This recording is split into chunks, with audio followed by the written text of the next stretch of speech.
Hi guys, I'm Sam, I'm 42, I'm ex-military, I'm in the UK, I'm an ex-teacher, and I am a sports therapist.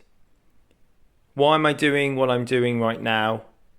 I'm currently engaging in a challenge to do as much yoga, tai chi, meditation, stretching.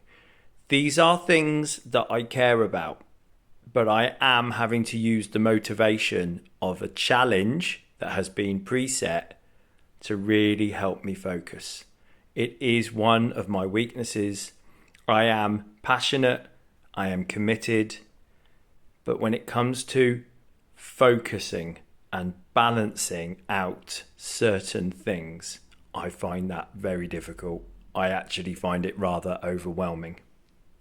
So, in the next few weeks, I am trying to document if this helps you to focus too, fantastic. If this is not for you, totally fine, and just scroll on. My name's Sam, and I've been doing sports therapy for the last 3 years. Started just before lockdown and then continued after lockdown, and now I'm at a stage where I am comfortable and able to help the people that I do, and also I'm able to help myself. On here and other platforms, I primarily give advice for self-help, and I try and help you to engage certain parts of your body that might be in pain, that might be giving you physical irritation, and might be giving you emotional irritation too. So at present, yoga is my focus at the moment. I find it very difficult to relax my calves, my lower back, and some cases my upper back too. This particular workout that I'm doing is really helping me to focus on all those things. This time lapse is just about 35 minutes of time compressed into 8 minutes for your viewing. I'm working through various things, and I need to work on these things to help me get that balance through the day. After this, my son and I, he is 9 and he is homeschooled, we will be then going out into the woods with the dogs, and we will be taking an hour and a half of the day and going to ground in nature.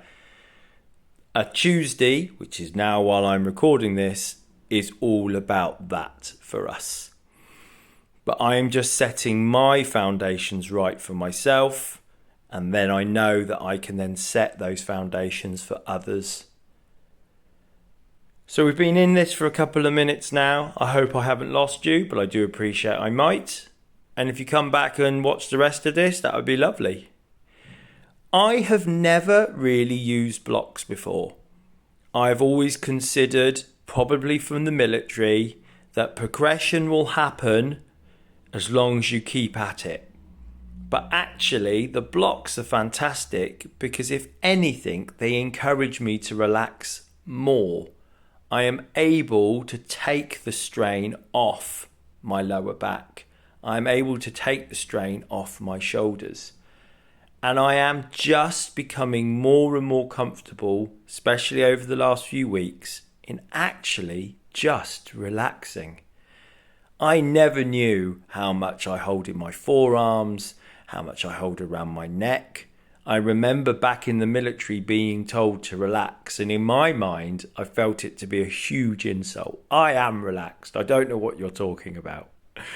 But recently, I am aware. The lovely Mike Chang, who's also out there on various platforms, talks about sending messages, not just from the areas that you are aware that you hold tension, but once you start engaging those areas, messages are sent through the body. And an example of that, when I started to become consistent in trying to relax my upper body, I got very, very strong signals being sent down from my hips, down to my legs. My calves particularly, shouting don't forget about us. So this practice that I'm doing today is a real all-rounder. It's helping me to engage that upper body in a sense from a muscular point of view, but it's also helping me to engage the muscles in a lengthening and relaxed way, especially down the posterior chain, the back of me. Please do excuse my t-shirt. It is over 20 years old, but it is a comfort thing. So coming back to you, the viewer, I'm using the blocks. It helps me relax. I wear my t-shirt sometimes because it is a comfort thing. What do you need to do? How do you make yourself accountable?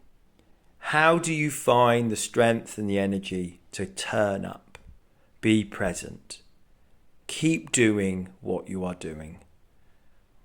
When it comes to work, many of my clients explain to me that they sometimes have to ignore what their body's telling them because they have to do the job. It is what pays the bills. It is what makes the world go round in their life.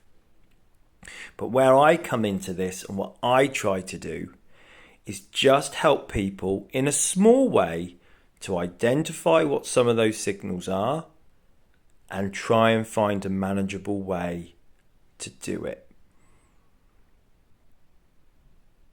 The time spent, even if it's a couple of minutes, can make an everlasting impression on the body.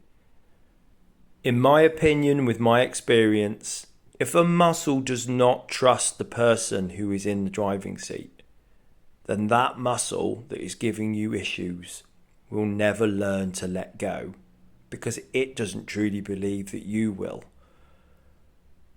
And so if we tap in to the needs and the wants of a hip, a shoulder, a tummy muscle, a calf, if you give it the attention that it is asking for, and in a lot of cases, that can be excruciating traumatic pain.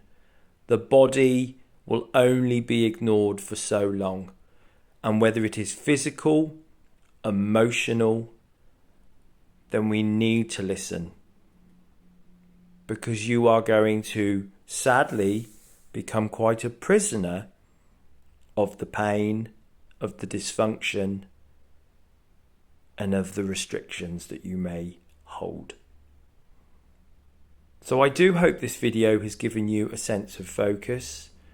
I will keep doing things like this for my own accountability, but for you too.